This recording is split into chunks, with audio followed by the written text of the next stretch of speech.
J'ai fait une vidéo précédente où je parlais des lésions méniscales du genou. Et j'ai évoqué aussi les lésions du ligament croisé antérieur. Maintenant, je vais passer au ligament. Dans cette vidéo, je vais parler de la lésion du ligament croisé postérieur. Disons que c'est déjà une lésion qui est un peu très rare.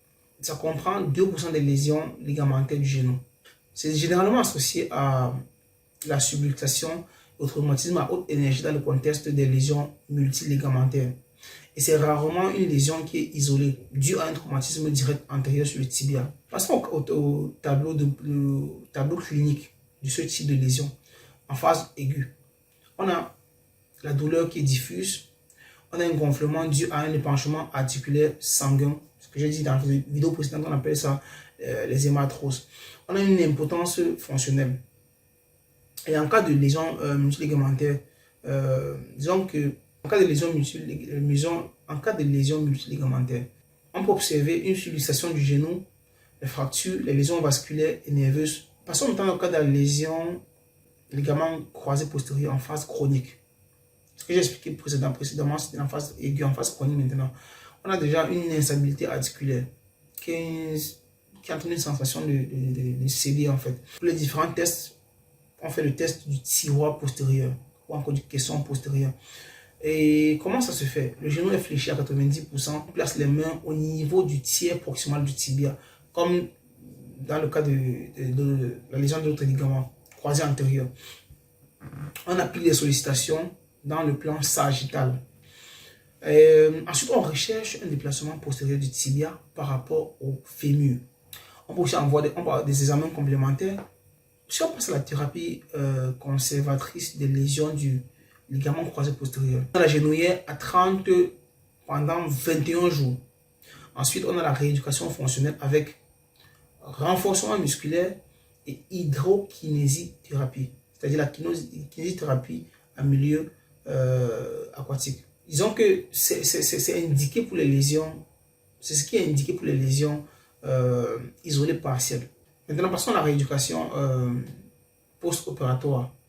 On a une genouillère verrouillée à 30 degrés pendant 30 jours, pendant 1 mois. On a une interdiction de charge pendant ces 1 mois. On a une flexion-extension limitée, mais qu'on va essayer progressivement d'augmenter l'angulation lorsqu'on va récupérer avec le temps. On a aussi une charge complète à partir du 2e mois. On a la reprise de la course à partir du 6e mois. On a la reprise du sport à partir du 12e ou du 8e ou 12e mois. Vous voyez que la reprise de la course, lorsqu'on a un ligament croisé, c'est après 6 mois. Et la reprise du sport, ça varie en fonction des organismes en fait, entre 8 et 12 mois. Finissons maintenant la vidéo en parlant de la lésion des ligaments collatéraux. On a 2 types de ligaments collatéraux. On a le ligament collatéral médial et le ligament collatéral latéral. En ce qui concerne le premier, dans la lésion du ligament collatéral médial, les lésions ligamentaires du genou sont plus fréquentes et généralement non chirurgicales et isolées. En ce qui concerne la lésion du ligament collatéral latéral, c'est rare en fait. Et c'est généralement, disons, associé à des lésions de ligaments croisés, en particulier le ligament croisé postérieur. On observe des caractéristiques des lésions ligamentaires qui sont multiples suite à des traumatismes à haute énergie.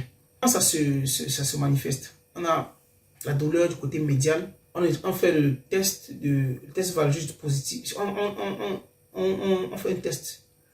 S'il est positif, lorsqu'il y a une évaluation importante des lésions associées. Et il faut jamais oublier de faire une comparaison importante avec le genou qui est sain. Ensuite, on peut avoir des examens complémentaires qui sont faits, comme je dis, par IRM, imagerie par résonance magnétique. Et on peut aussi faire, pourquoi pas, des radiographies sous stress.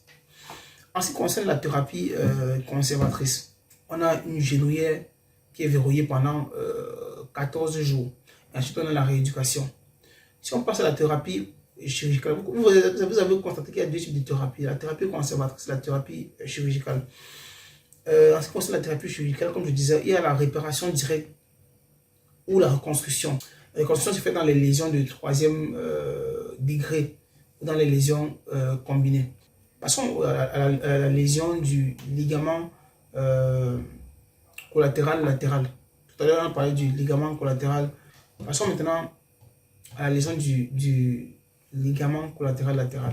Donc, c'est un traumatisme en varus qui est généralement associé à une lésion des autres composantes complexes du complexe ligamentaire postéro-externe. Le cadre clinique est très simple. Douleur du côté latéral. On fait le test du varus. Là, l'autre partie, on a fait le test du valgus. Maintenant, on fait le test du varus. Et on observe aussi une évaluation des lésions associées. Comme examen complémentaire, IRM, toujours. On fait l'IRM qui est l'imagerie par résonance magnétique. On fait aussi des radiographies sous stress qui sont utiles, mais pas indispensables pour décider du degré de la lésion et l'indication chirurgicale qu'il y a à faire. Deux types de thérapie, conservatrice et chirurgicale. La thérapie conservatrice comprend une genouillère verrouillée pendant 14 jours et une rééducation dans les lésions isolées. Ensuite, la thérapie chirurgicale, ça se fait par la réparation directe ou la reconstruction du ligament. On ne peut pas finir la vidéo sans évoquer la lésion du tendon rotulien. Vous avez vu que dans cette série de vidéos, j'ai parlé de les lésions méniscales, les ligaments croisés, antérieurs et postérieurs, les ligaments collatéraux, soit latéraux, soit médiaux. Donc, il est important de parler de la lésion du tendon rotulien, donc la lésion du tendon de la rotule.